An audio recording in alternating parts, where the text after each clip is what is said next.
All right, welcome everyone to this Q&A. Again, want to welcome everyone to this Q&A. Question came in. Whatever question we deal with, I guess on a regular basis, good to hit a little bit. Again, and that is things that happen in a person's past. And really, I guess never dealing with it in a proper way, never, channeling it the way it should be. And essentially, it's still there. So the question was, like what do you do in such a situation? So first thing is, as we always say, person has to see the bigger picture. We have to realize everything's a test. Sometimes it's because of the things we do. Sometimes it's because what our soul has to go through, but nothing for no reason, right? And we certainly believe it's not for no reason, whether, we understand it, we don't understand it, it doesn't matter. But we are a work in progress in the sense that, things affect us. So if things affect us, how do we go about, dealing with it? Dealing with emotion, dealing with, setbacks, dealing with, untenable situations, difficulty, whatever it is. And, sometimes if a person hasn't properly dealt with it, it's there, doesn't go away, right? It definitely doesn't go away. And it nags at a person. It gnaws, at a person. So you're going to see, but, someone will say, isn't that part of life? Part of life is difficult. True. We have all kinds of difficulties. No question. The problem is if you let these problems carry over. Or we'll say better, you let somebody get inside your head that doesn't deserve my language, doesn't deserve spit over here, don't deserve anything. Why am I going to let them get in my head? I got, enough problems, right? Why am I going to let someone control that? So again, could be lack of self-esteem, believing the Kool-Aid that everyone's thrown at you, basically saying, oh, they're saying this, I must be this, right? And, there'll be people that, will believe what people say about them. Even if there's, let's say a person by nature is lazy. Right? We're all lazy, to a certain extent, maybe some people more. And then, a person gets called out, for being lazy. So we could say, well, it's true. We are lazy. Let's say we admit it, we are lazy. And, it takes a while for us to do things and, whatever. But at the same time, when a person hears that, it doesn't make them feel good, right? That's first of all. Definitely doesn't make them feel good. Second of all, a person will say, well, I've heard this a number of times. What can I do? This is who I am. This is what I do. Now, a person like that, not interested in change. They're not interested in doing anything to change. Their choice. When you keep doing the same thing over and over and over again, I get it. Hard to change. Hard to change mentality. Well, anyone in the process of conversion, or someone who becomes religious, right? Someone who becomes religious, as a Jew that wasn't religious before, isn't it hard to change? It's hard to change. Can't eat the same things you used to eat. You got many more obligations. You got to think in a different way. That's not so easy. Because for your whole life, you're thinking one way, etc. Now you start the question. Now you see what the truth is. Now I got to implement. That's a hard thing. Isn't it easier to go with the flow? Do what everyone else is doing, more or less. Don't rock the boat. There are plenty of people out there that do not like confrontation. They're much happier without confrontation. They don't want to start up. Now, maybe they will have to if they feel they have no choice, right? I'm not saying to be confrontational, right? But at the same time, it doesn't mean a person has an obligation to get stomped on and get walked on and, everything else. Person has to know how to answer other people. Person has to know how to be on an evil keel.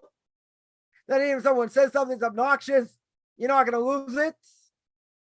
Because someone who gets angry is as if they're guilty of idolatry. Because the Gemara says, even a person gets angry, so angry, even if the pit of hell was underneath them, they wouldn't change. So you're going to say, well, anger's a hard thing to work on. Yep. Right? Someone asked me that a while ago. You get angry very easily. How do you stop it? What's the easiest way to stop it? One way is person should think about the different ways a person gets triggered. What things tick them off? Now, could be someone will say many things. Okay, so let's pinpoint what most important thing, right? And now let's try and transform it in a way where, okay, what's the source over here? Why am I getting upset? Is it something worthwhile getting upset? The person causing you damage. Okay, understand what it is, where it comes from, and then how am I going to view it? Because how I'm going to view it is the difference between night and day. Is the difference between someone waking up and being happy, relatively speaking, or being depressed, or being angry. Now you're going to say, what do you mean? You just flip a switch? It's not a flipping a switch here. What it means is, how do I view what's going on? Person, let's say was bullied as a kid. Now, the bully know what they were doing? Yep. Do they care about the other person's feelings? No. They took advantage. Someone who's weaker. Someone, gives in too much, whatever. They took advantage. No, anyone's been bullied, unless they deal with it, they carry it with them. And they may be guilty of, because it happened to them, bullying others. Right? So someone's going to say, and that was really the question. That was one aspect of the question. But the question was, nobody wants it. No one's asking for it. Does that mean the person's evil? No. I mean you. Does that mean you have it coming? Right? So let's make clear. Person who bullies is guilty. Guilty is charged. I don't even need witnesses. Guilty. Everyone would agree. Bullying forbidden. Okay, but what about the person who got bullied? Person who got bullied, no matter what. Maybe it's because of the way they dress. Maybe it's the way they speak. Maybe. No, it could be a number of reasons. Doesn't mean it's right. We're not saying it's right over here. Right? So the question is, that person did not do anything to deserve it. They didn't deserve it. If they didn't do anything to deserve it, then the question is, why is it happening? So what's simple explanation? Life's a test. Everything's a test. Being bullied is a test. Studying hard for a test and not doing well is a test. Gave it your best shot, you didn't do well. You froze. Also a test. Family, a test. Anywhere we go, different tests. Question is, do we pass? Do we fail? Whether it's in business, whether it's with anything. But what do we think? A person may think, this happened, and you get into a pattern. And you get into a negative pattern. When you get in a negative pattern, it's harder to stop.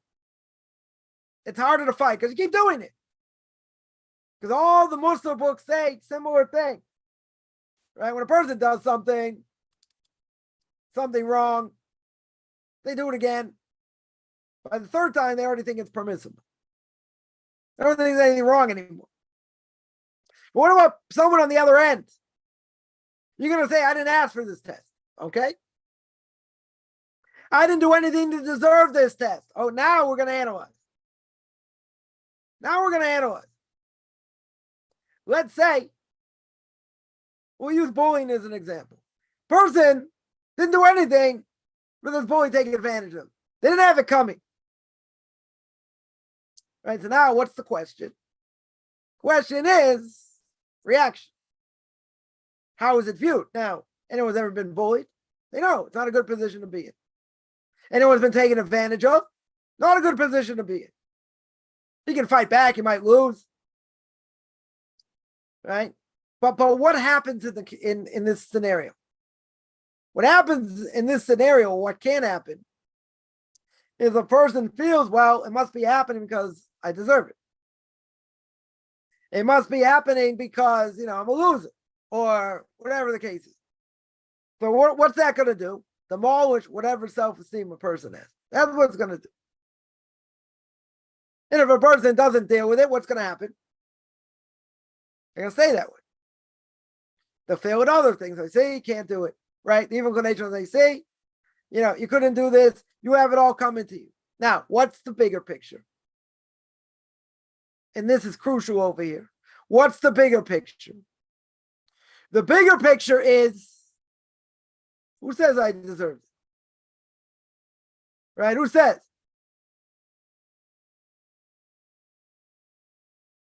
Then you fight back. And then you say, I'm not as bad as what they say. Not even close to what they say. Because if a person starts believing, then what happens? Then they're drinking that Kool-Aid. Then they're saying, yeah, they're right. I walk funny, I talk funny. Whatever it is, that someone's making fun of. What could that do? Destroy a person. 100%. Now, why do I say the outlook is crucial? Because a person has to have an outlet to say, well, I'm not really that bad. They're a good thing. No one, is inherently bad. Everyone starts out the same.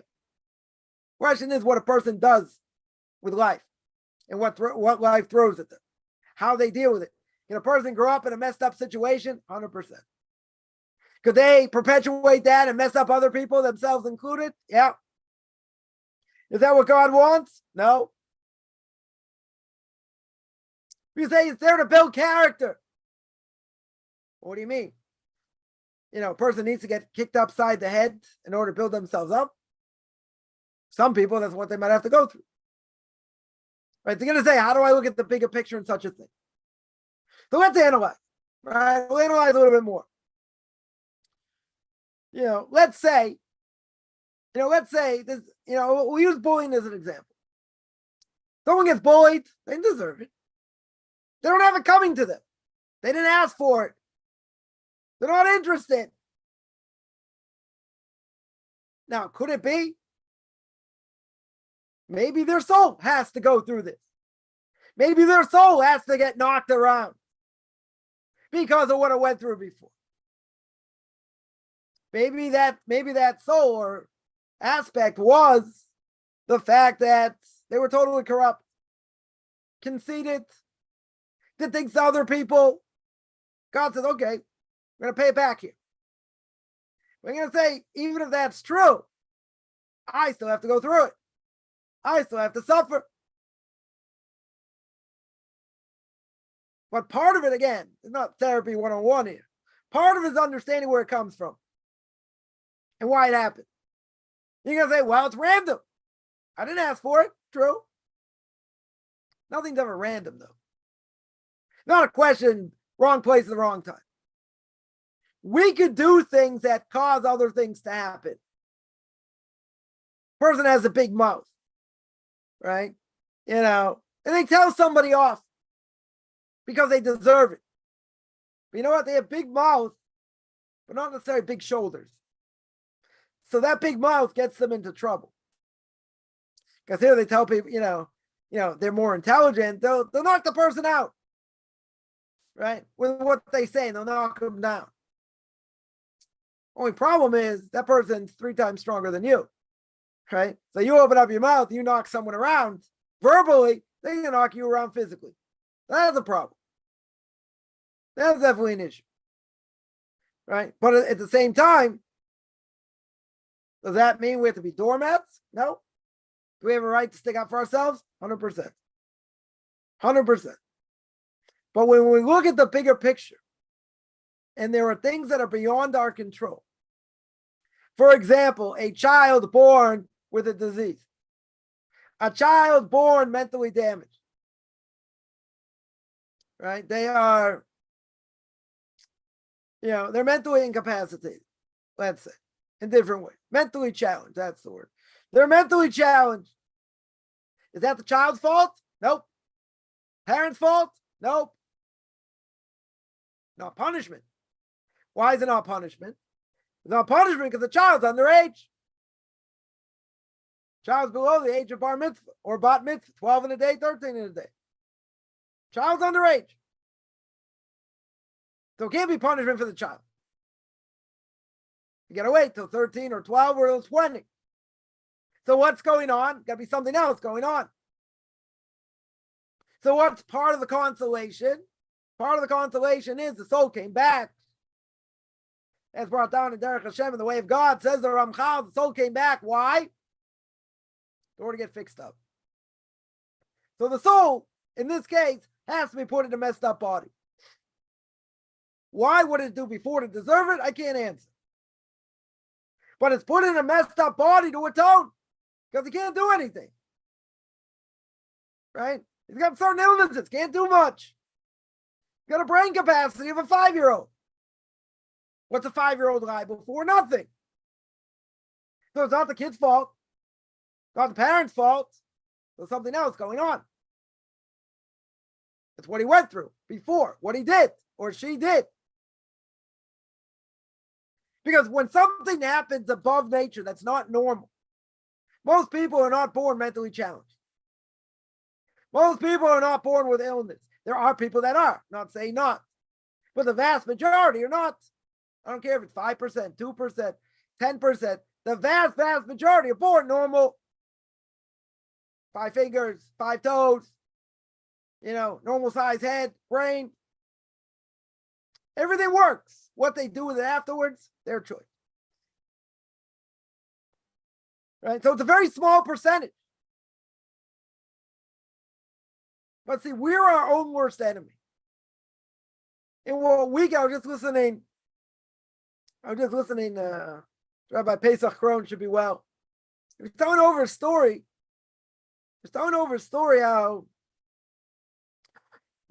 How people can make comments and just destroy people. Destroy potential. He told the story. Oh, it wasn't him, sorry, it was someone else. Who told the story about two older people, i.e., let's say in their 30s. I mean, old is a relative term, not married. And they were dating, things were going really well. Looks like they're talking about getting engaged. And the potential groom has a conversation with a relative. He calls up the girl, he breaks it up.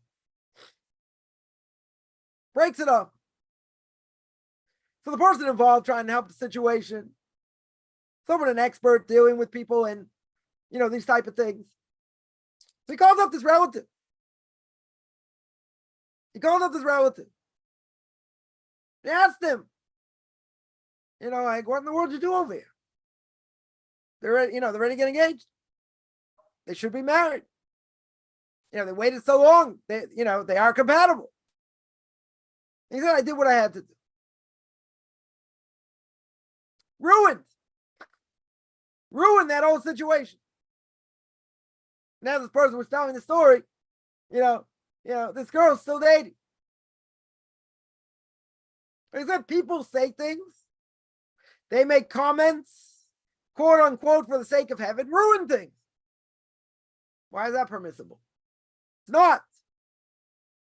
Could have been prevented. But someone's going to say, come on, what about the bigger picture? Obviously, they were not meant to be together. Now, as the English would say, this is a little bit dicey. Why do I say it's a little bit dicey? Why do I say it's a little bit dicey over here? It's dicey because really, they should have been married. They should have got engaged according to the normal scheme of things. But someone opened their mouth and ruined it.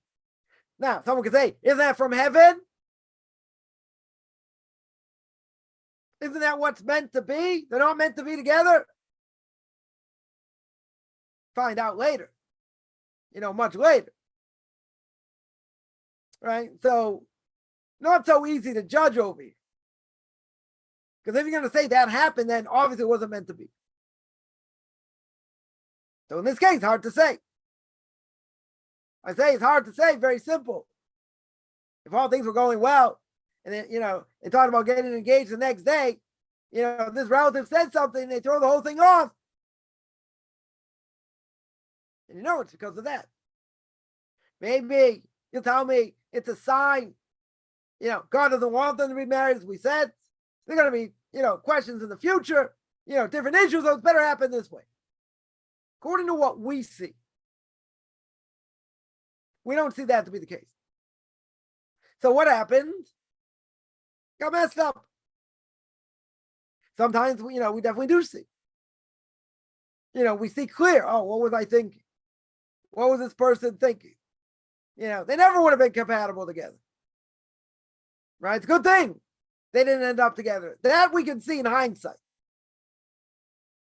We can see after the fact. Other things change. So the idea is anything that happens,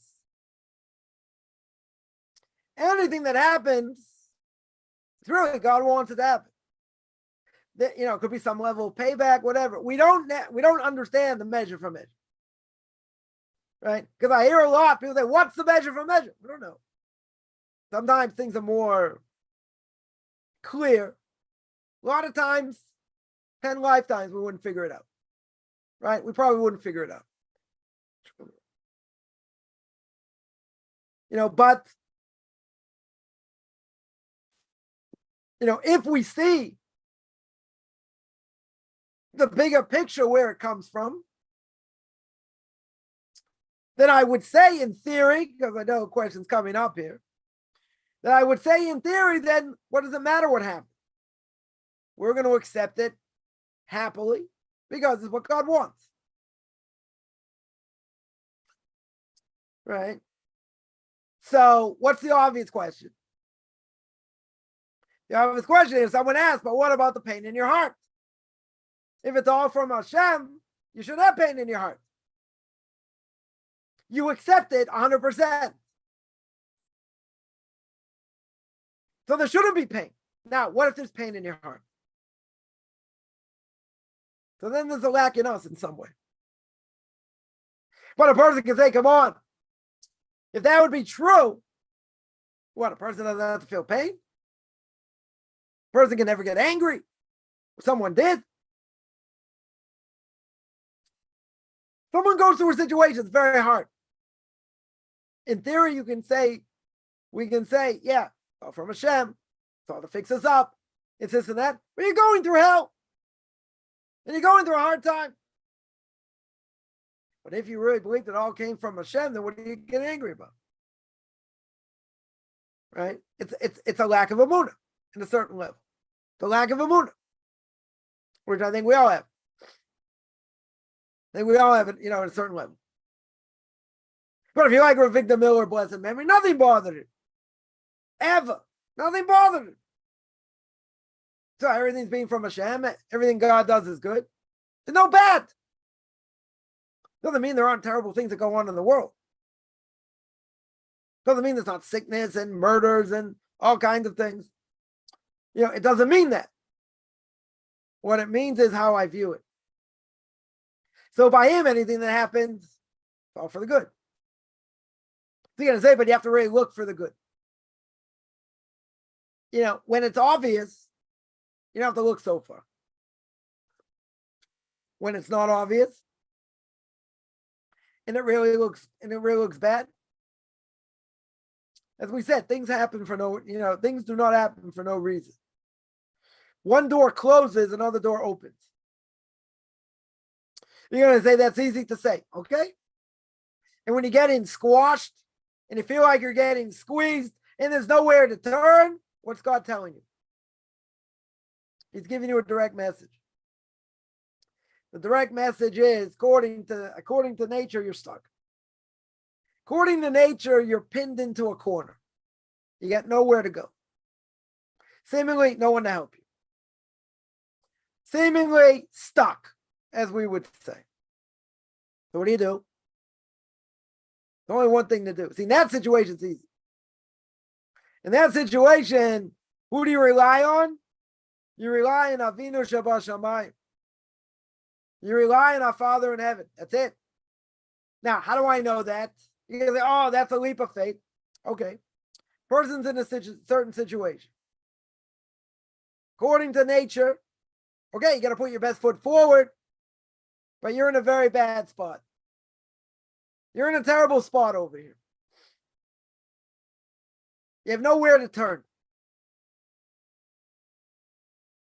To say, well, I have no one else to turn to, I'll turn to God. No. That's the first place to turn. But now you only realize when you're boxed into a corner, what can I do? I'm stuck over here.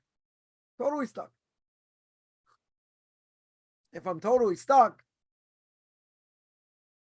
I got nowhere to move. So then that's easy. Or it's easier. Because you realize you can't rely on anyone else. Imagine if, God forbid, shouldn't happen to any of us. God forbid a person gets a bad diagnosis. And the doctor said, okay, we can do this, more than that we can't do. But let's say a person's at that point. Nothing more they can do. Who are you going to rely on now? If you're relying on man, you might as well just say, all right, I'm ready to die. No other alternative. Person has proper belief in God. Yeshua's Hashem K'erafayim. God can change things, bring salvation, the blink of an eyelash. Anyone who's happened to knows this. But we're saying a person's boxed into a corner. You got nowhere, you're trapped like a rat. Nowhere to turn. Then you're going to say it's easy to pray. Why is it easy to pray? Because I got no one else to turn to. Still, you try and put your best foot forward, but you understand. You understand what the score is. It shouldn't come to that. We should realize there's so many things we're not in control. And everything we're given is a test. We should thank God that He's given us tests. He's given us the ability to overcome. They're going to say, but that's really hard. Tests are really hard. You're right. Tests are really hard. So someone asks, so sadness means a lack of emunah. Essentially. Some level. We should be smiling every day. We should be walking around dancing. Every day. Why? Thankful for what you have. Freezing cold outside, you're nice and warm. You have food in the fridge. You're not starving. You can go like this. You don't have arthritis. And even if you do, now it doesn't hurt.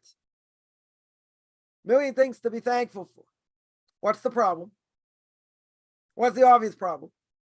As we say, we get depressed. We go through 75 mood swings in an hour. Up and down, all around. Here are good things, bad things, terrible things. You know, we live in a very hard world. So you say, why is the person sad?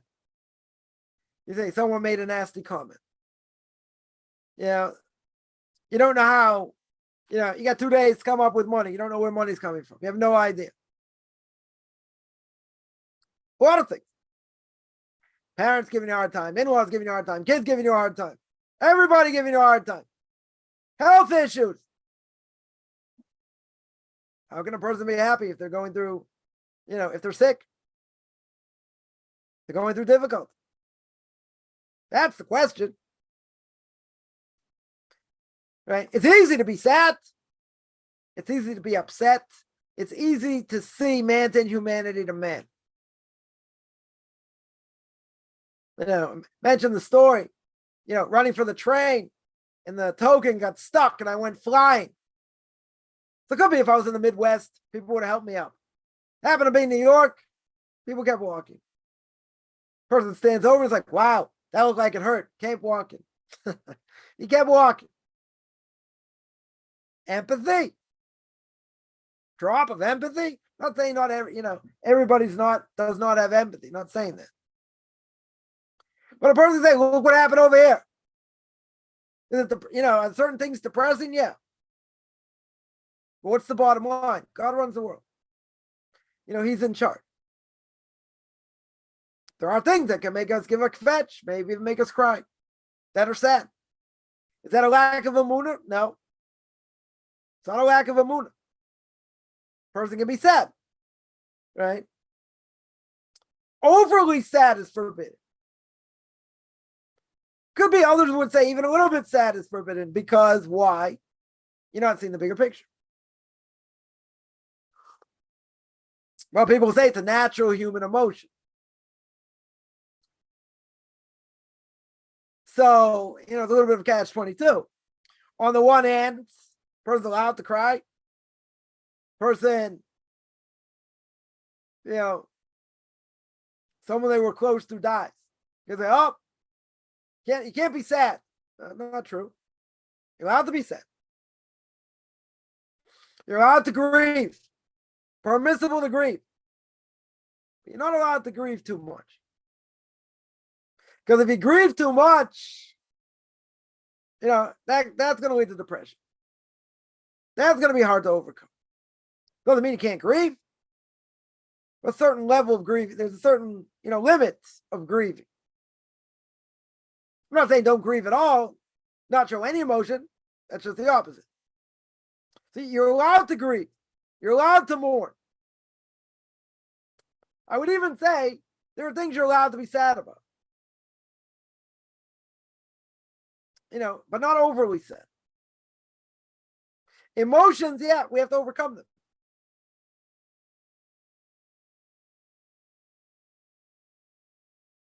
When tragedy happens, I was like, oh, that's great. God runs the world. Person can't be sad. For family, family's house gets totally burnt down. They lose everything. Sad.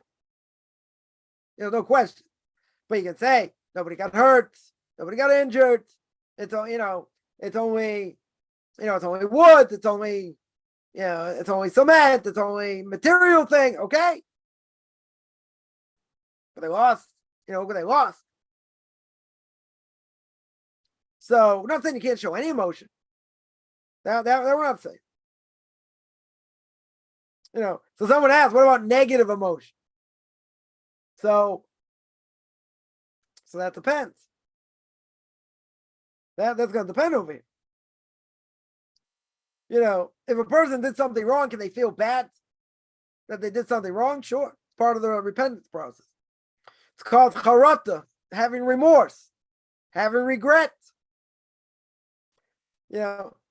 Should a person beat themselves up too much because they sin and they keep doing the same thing? Okay, you got to be cognizant of what you've done. You got to think about what you've done. You can't just blow it off. Right? But at the same time, a person, okay, I'm going to fight this. I'm going to work hard. I'm going to, and then you sinned again. Or then, you did it again. Third time, fourth time, fifth time. Whatever it is, okay, you got to make a plan. How are you going to fight it? But can a person be upset they sinned? Sure.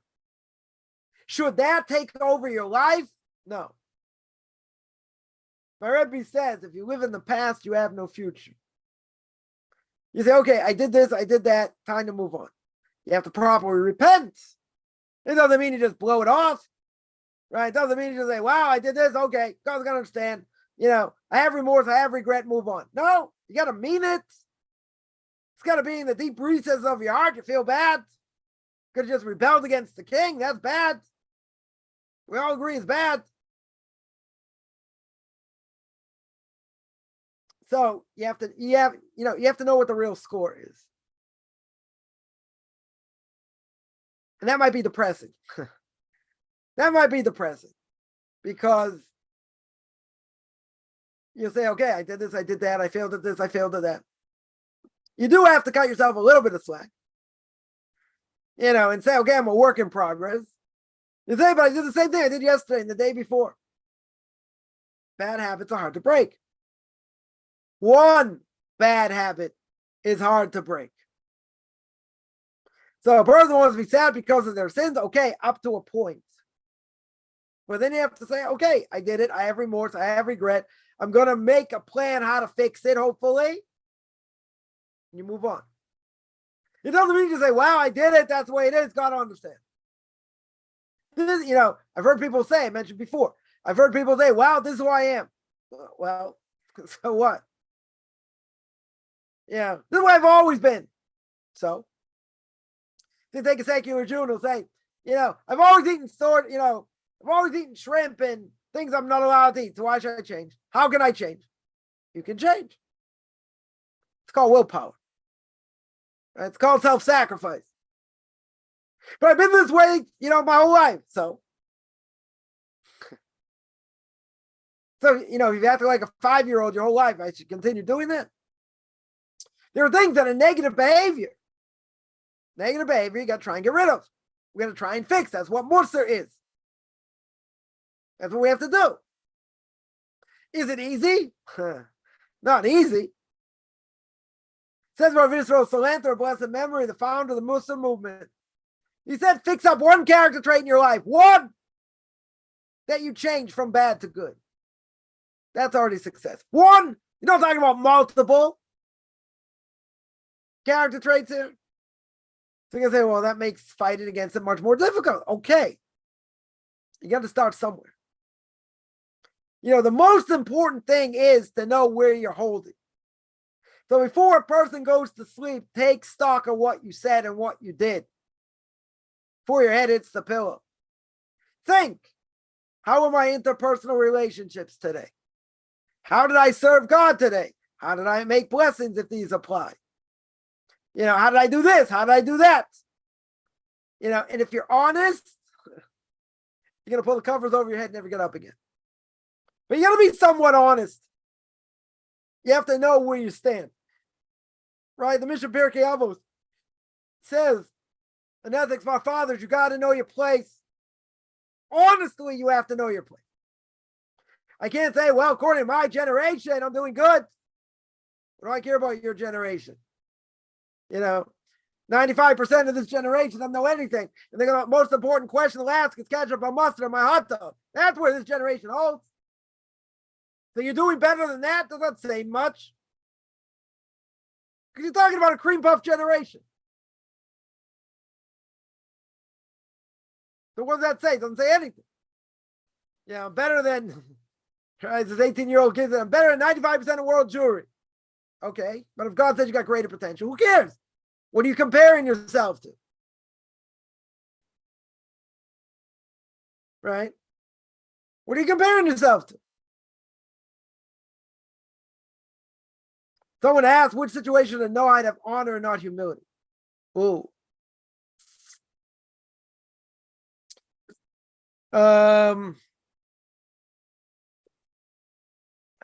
Humility, we all have to have. Has to be real humility. Can't be something fake. You can say, yeah, I'm doing this because I want to show my humility. No, that's called hubris. That's called being conceited. Right? So, if you read the book Duties of the Heart, he's got a whole section there about humility. Right? So we'll say like this. The way to beat being conceited, i.e. hubris, thinking you're God's gift to the world, is humility. Opposite extreme. Totally opposite extreme. Now, even for non-Jews, humility is a good thing to have. 100%. I think most people would agree, and this would be something universal, and that is that being conceited is a bad thing. I think everyone would agree. Even if there are a lot of people that are conceited out there, okay, doesn't mean it's good. Having self-confidence, important. Extremely important. Right? But you have to have real humility. There are very few people out there that have real humility. I mean, they may think they have. I've heard people say, this isn't really humility, it's really ignorance. But, they'll say, well, it may be true. I don't have, X amount of knowledge. That may be true. But then they go on and say all kinds of things. It may be true. I don't know anything. I'm gonna give you my opinion anyway. That's not humility. Right? That's ignorance. That's ignorance over here. So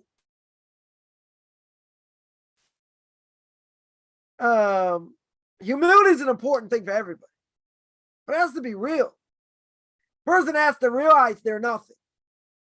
Right? Like Abraham said, Afer va'afa. I'm ashes and I'm dust. Nothing. Look how much power he had. Look how much wealth he had. Look at everything they had going for him. What did he understand? I'm nothing. Right? How could he say he's nothing? In the bigger scheme of things, what do we always say? Person's an infinitesimally small speck of cosmic dust. Right? They lived in a town, in the city, in a state, country, continent, planet, galaxy, getting smaller. Right? Much smaller. Think about nature. Think about being outside in a hurricane. I don't recommend it. Fight the powers of nature. Can't. Think of a big snowstorm. Extremely windy. You can't move. Think how puny you are in such a case. But there'll still be people who think I'm God's gift to the world anyway. Okay, nature's nature. Can't fight these type of things. We don't compare to these things. True. Be outside, winds are 40, 50 miles an hour, 100 kilometers an hour. Good luck. Be a ragdoll being tossed around. Right? You're going to say, God, I'm in charge. What does God say? I'm going to make a big wind. Go ahead. Go ahead, fight it. Can't fight it. Right? So honor is something that we need to stay away from. Honor, is something that people run after.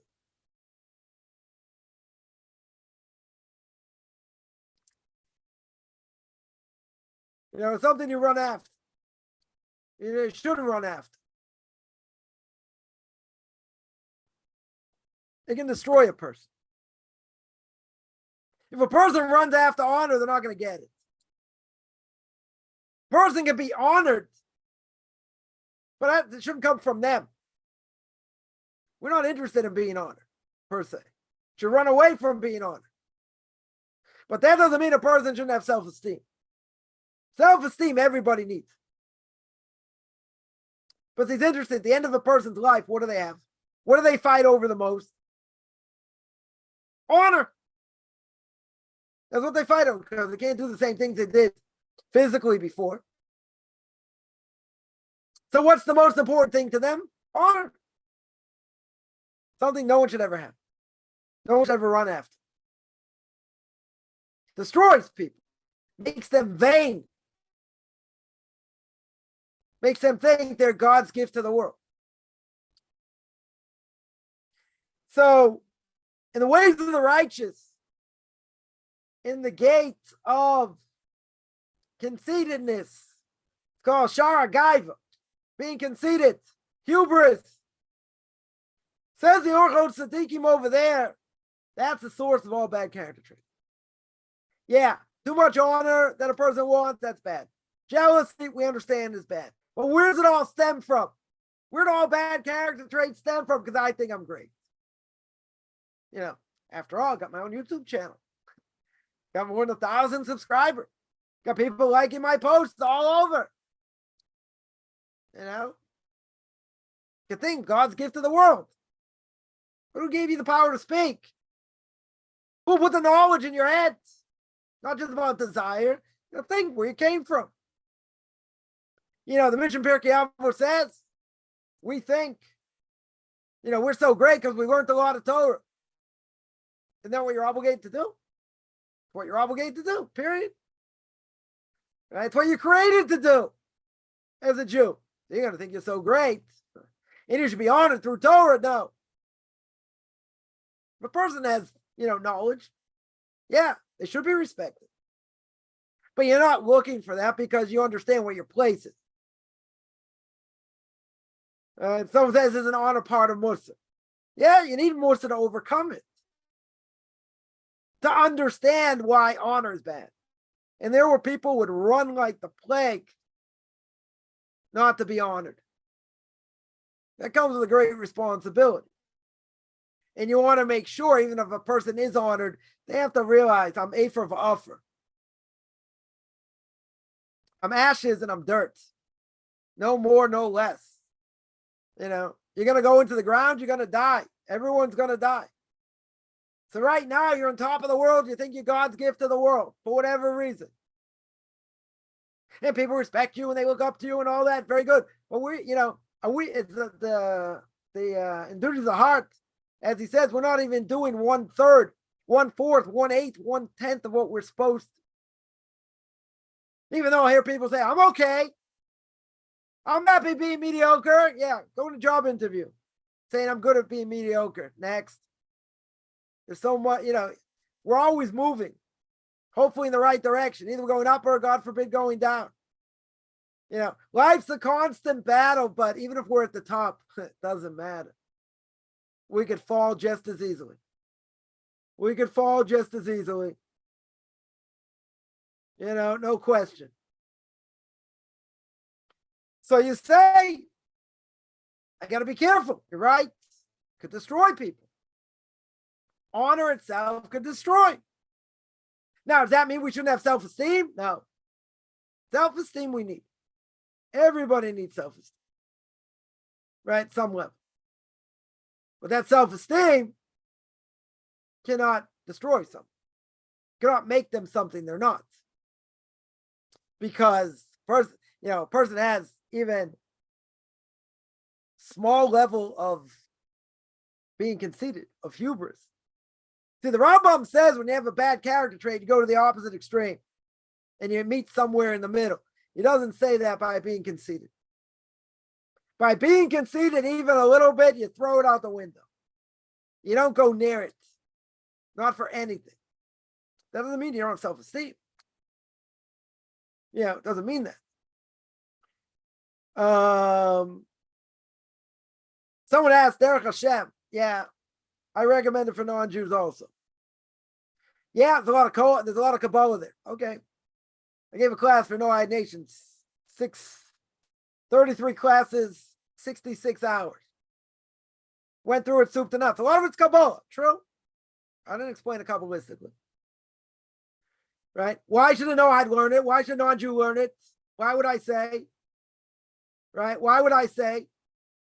Because what does it talk about? It talks about why God created the world. What's the purpose of man? How does the evil inclination work? You know, reincarnation. Where do the nations fit in? These are things I think everybody has to know. Not a Kabbalistic level. Kabbalistic level is something else. Simple explanation. What it means. Change my life. I think it'll change a lot of people's lives. Understand why we have trials and tribulations. Why we have to go through these things. Huge. Absolute huge over here. If anyone gets it, you read the book once very quickly just to get an idea what it says. Then you sit on it a little bit. Think about what he says. How the evil inclination works. All these things are crucial. You know, why they're suffering. Why should non-Jews learn it? A lot of Jews don't learn it. Okay. Yeah, it's a deep book. But guess what? It's a mind-boggling book. Mind-changing. Right? It's a mind-changing book. So I would tell even non-Jews, though people think I'm nuts. I think non-Jews should read it also.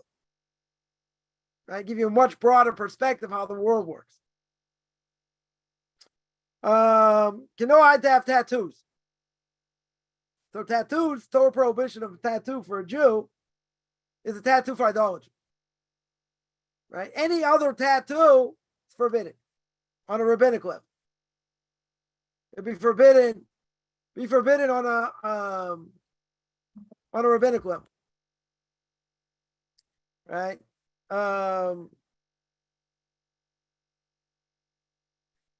So there's an issue. Let's say they didn't do it for idolatry, even though everybody has tattoos, right? Everyone in general has tattoos. I think most people. When I was growing up, the only people who had tattoos were really sailors. They were the ones who really got tattoos. But today everyone can have a tattoo. A lot of people have it. The question is, what about Noahide? So if it's not for idolatry, essentially you're making a wound in the body also. I mean, that's what you're doing. Right? So it could be for that to be forbidden because you're not allowed to wound yourself over here. Right? But certainly for a Noahide wouldn't be a Torah prohibition, not at all.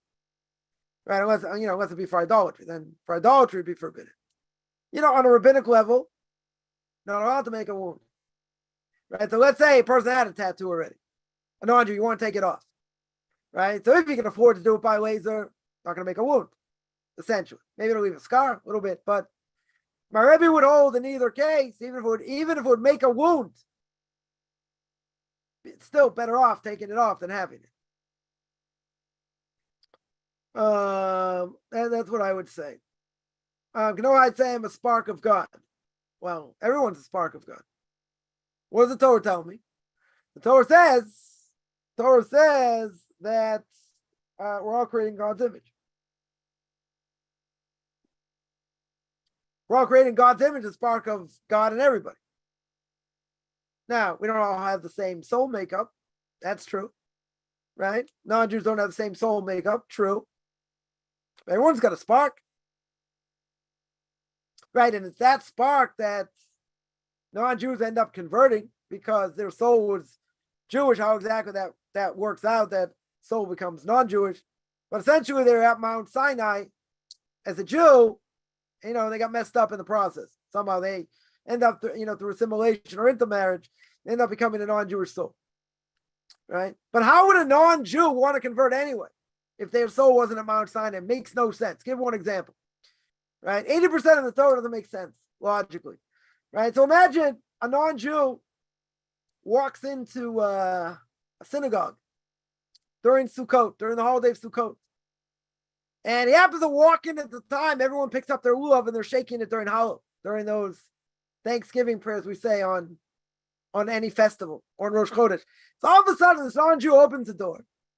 He comes inside. He walks into the sanctuary. And what does he see here? This is my lulav here, right? Anyone who can see it. So all of a sudden, he sees all these Jews going, Hoshana, they're shaking their lulav like this. They're shaking it backwards. They're shaking it to the side. They're shaking it up. And a non-Jew walks in there like, what in the world is going on? What planet did I drop in from? They see these palm fronds. They see these like wilted willows. They see these myrtle leaves. They don't even know what it is. And then they see somebody holding, this lemon. Or what we'll call, this estrog is like a lemon on steroids, right? Got all these bumps and stuff, right? So all of a sudden they walk in the scenario and say, oh, Sean, they see the person shake the lulav. They're going to say, what are you, out of your cotton picking head? What planet did I drop in from? Why? Somebody sees that, they're like, crazy. What is all this? If I grew up with it and I saw it, okay, I understand to a certain extent what it is. Right? They come in and see such a thing that's so foreign. That's so foreign. Why would they be attracted to it? Right? Why in the world would they be attracted to something like that? They have no idea what's going on. Okay, you have to learn about it, you have to understand it, to a certain extent.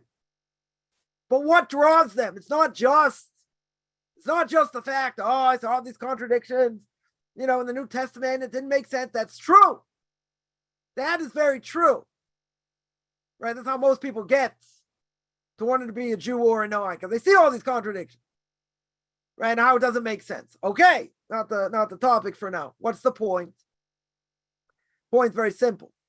And that is, why would they have a connection to that in the first place?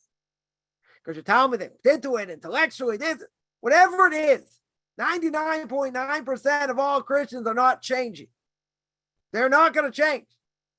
Maybe by the end of days, I don't know. Some of them maybe, right? The vast majority are not changing. Why are they not changing?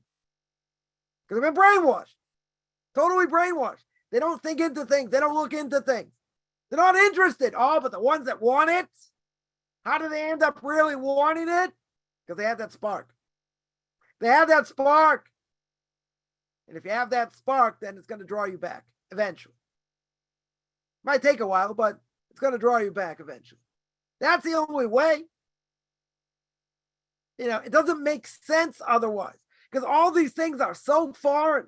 Even to most Jews, they're so foreign. These ideas. Like someone recently asked me, they say, listen, do you really have to go to synagogue? A Jew asked me this. Do you really have to go? I'm like, yeah. If at all possible, got an obligation to go. Morning, afternoon, night, got an obligation to go. It's not like, well, you feel like it, you don't feel like it, this, that. Obligation? Yeah. I'm a little bit shocked to hear that. Thinking like, it's a nice idea. No, it's not a nice idea. By Orthodox men, obligation 3 times a day to pray with 10 men. Obligation. Now, if you can't, you're under onus, other things, whatever.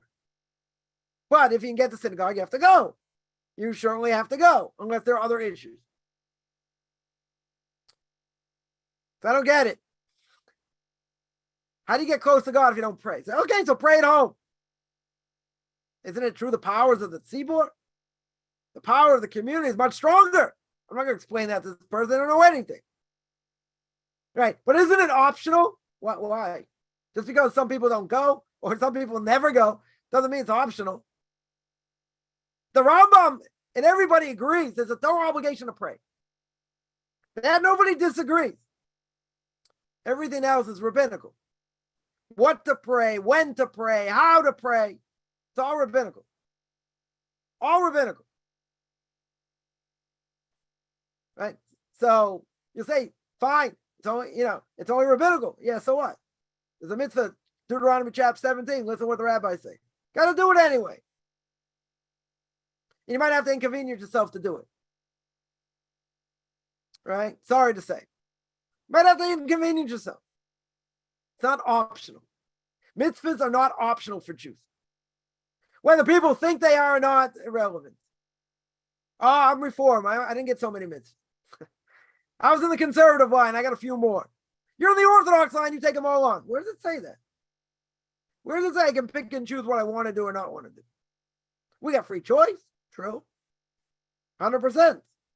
Right. Might be limited, but I could choose to. I could choose not to. I could just do whatever I want. Okay. Doesn't mean I'm not going to pay the price. I can pay a serious price. No question about it.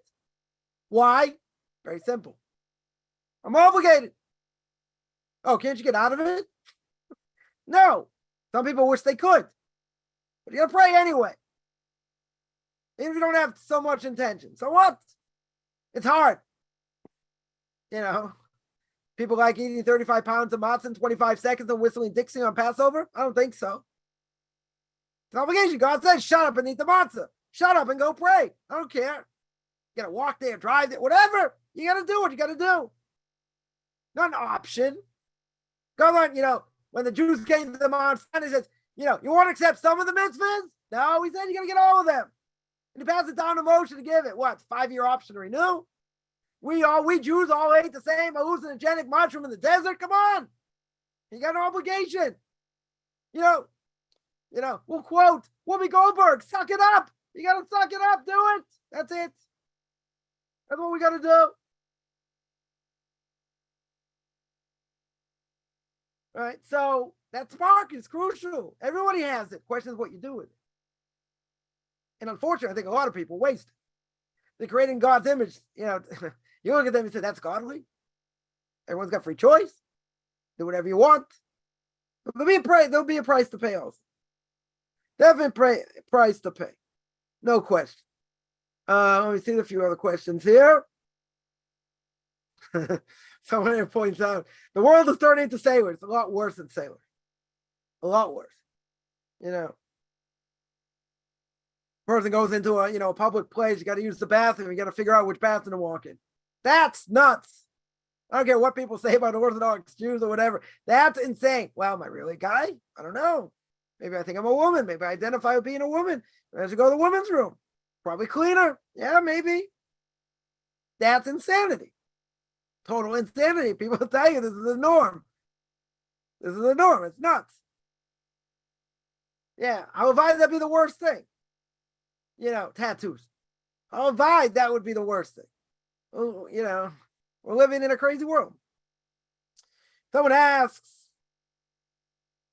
how did Rabbi Shimon Bar Yochai create the Zohar?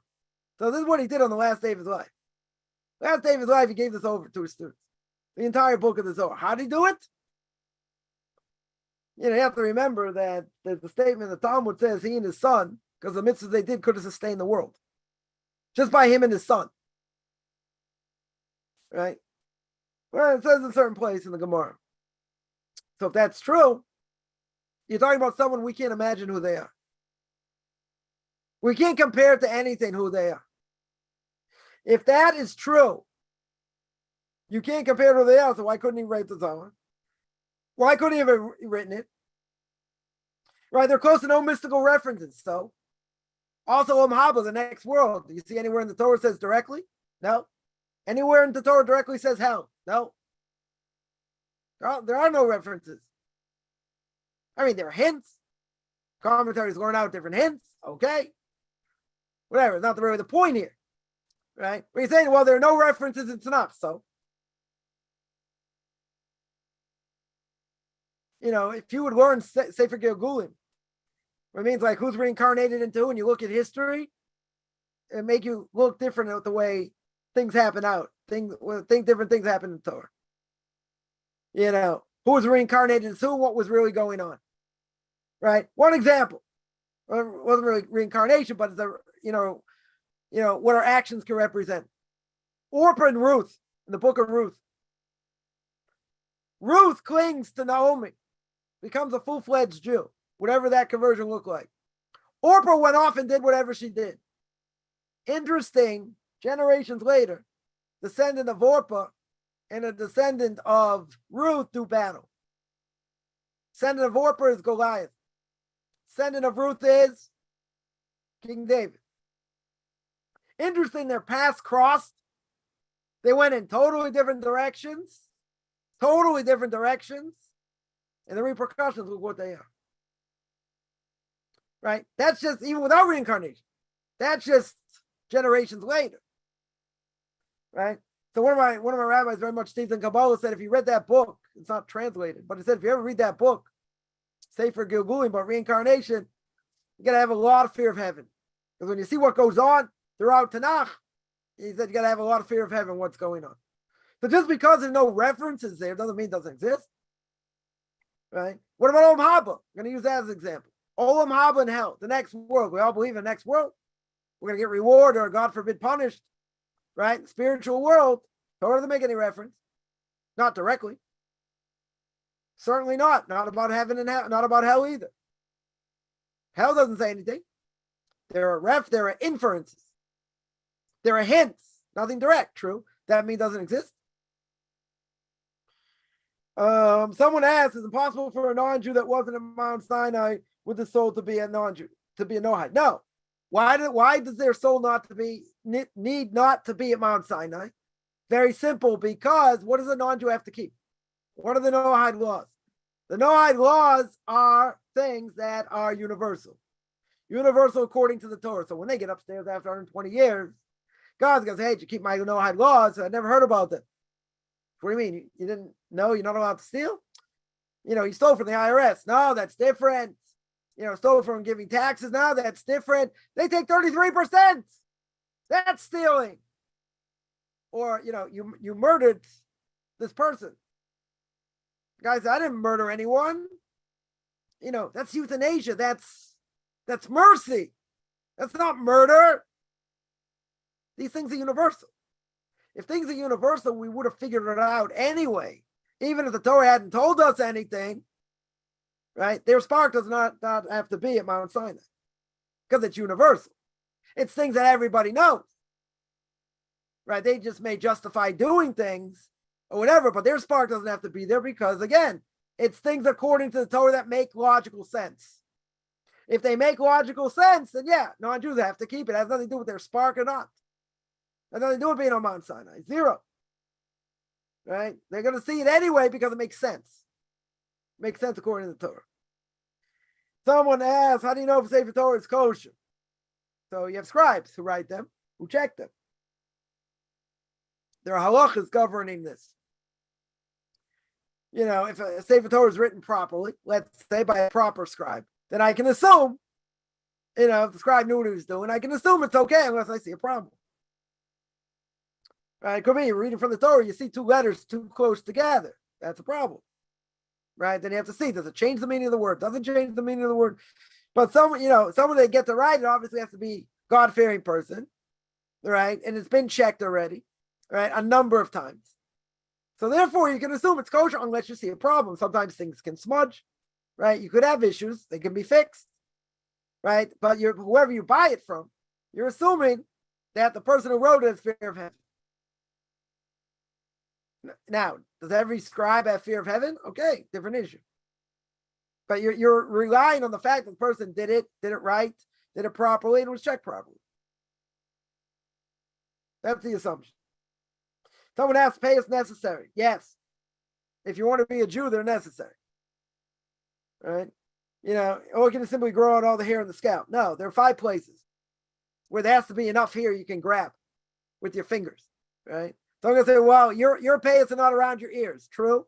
But I have them here. Right? And grab it here. Grab it here. Grab it here. Grab it here. Grab it here. Right? Those places, certainly at the top here, they should not be shaven if you're a Jew, not to the root. I once saw a commercial for a certain electric razor. And it said, it's so good it takes the roots from underneath and pulls it out. Well, that's forbidden. That 100% is forbidden. Usually we say only by a razor, it does that. Right? If it's something, let's say a regular electric razor, is not going to take it all the way down. I mean, some are better than others. You'd have to know, which ones actually do it or not. But essentially, you have to leave some on by the jawbone, right? So we say there are 5 places, right? 2 by the jawbone, 2 by the bottom, right? In the middle. Now the question is, we're not sure. We're not exactly sure where all they are. So a lot of people grow beards for that reason. And even if you see people that don't have beards, they're going to have sideburns at least to here, at least to the jawbone, right? They'll have the Elvis of sideburns. I mean, thick, not so thick, whatever it is, but you can't cut it down all the way to the skin, right? Can't use a razor. That's forbidden. 100% that's forbidden. And if it's something like a razor, even if it's not a razor, also forbidden. But why would an electric be okay in general? Because it's a scissors motion. When you use the scissors motion, it does not get to the bottom. It doesn't get to the root. So that would be okay. Again, it's apply to men, not apply to women. So again, growing out all the hair, but again, if you grow it out, but in certain places you leave it, you cut it. So again, if you cut it in the wrong places, that's forbidden. So, unfortunately, seen, enough Jews that they're basically bald, right? And the bald here also, that's a problem. That 100% is a problem. Because obviously if they're shaving with a razor, bigger problem. Bigger problem because they're getting to the root. Scissors motion does not necessarily get to the root. Right? Again, you have to be able to pick up at least 2 hairs. Otherwise it would be forbidden. So the question is, are they necessary? Yeah, it's Torah prohibition. 100% it's Torah prohibition. And even if a non-Jew did it to you, it's still a Torah prohibition. whether a non-Jew did it to you, a Jew did it, irrelevant over here, because if the non-Jew did it, you're sitting there helping just by lifting your head this way, that way, the other way, right? That's forbidden, 100%. So it's not just like, oh, I feel like doing it. No, it's Torah prohibition. Torah prohibition for Jews doesn't apply to non-Jews. Definitely does not apply to non-Jews. Yeah. Any other questions? Someone asked, how much are we engaged in the physical world? Good question. I would say as minimal as possible, but we have to live in the physical world. Person, got to put bread on the table, right? So you got to have, connection to the world in some, in some ways, right? But yeah, we should try and minimize as much as possible. Again, do what we need to do, and utilize the physical world for what it is, but understand what it is, what the dangers are, and stay away as much as possible. I'm not saying it's all forbidden. I'm not saying that's what the Christians say. It's all bad. We can use it to sanctify it. That's true. But you got to be careful. The more we put ourselves in the world, the worse it is spiritually. Right? That's what I would say. We have an obligation to try and fix it, try and refine it. That's true. But you got to make sure whatever you're going to do is not going to have a negative effect on you, which is easier said than done, because some things don't necessarily look like it's going to have such a bad effect, but it can. Right? So you got to be careful. Someone asked, would Hashem put a reincarnated Jewish soul in a non-Jewish body? Could be. Again, anyone who wants to convert, that soul originally was Jewish, and now it got messed up in a non-Jewish soul. So again, how exactly does that work? It's a good question, right? A lot of that's going to be Kabbalah 101, 101A, exactly, how that can be. Well, the question is, could someone who's had a Jewish soul be put in a non-Jewish body? Could be. Could a soul be put in a rock? Yeah. Could it be part of a wall coming back? Yeah. A lot of things can happen. Comes to reincarnation. Could a person be put in the body of an animal? Yeah. A fly, an ant, other things. Sure. Very well could be.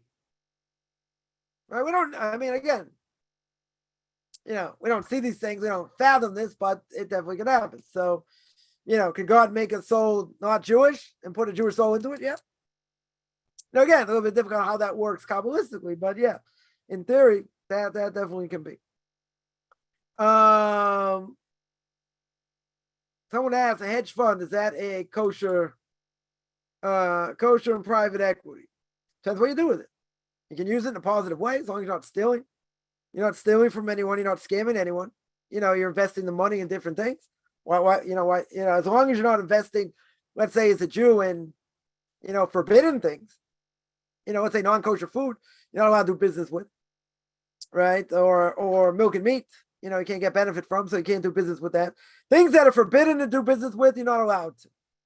Anything else, as long as it's legal, it should be okay. You can't steal, you can't misrepresent, but in general, any of these things, if you're investing, let's say, legitimate companies, different things, it's, nothing wrong with it. Nothing wrong with it. As long as you know what you're doing, you don't lose money. Easier said than done, but, yeah, that shouldn't be an issue. Yeah, any other questions?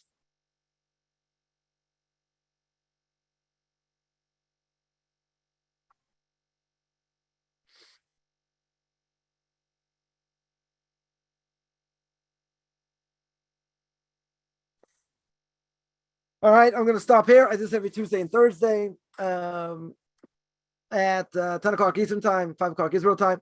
Anyone has any questions, find me on Facebook at Michael Chaim Kaufman, or be on Orthodox Conversion to Judaism. Or you can send me an email, rabbichaimkaufman@gmail.com, RBBIChaimCoffman@gmail.com, which is having a good beginning of the day, middle of the day, or almost end of the day.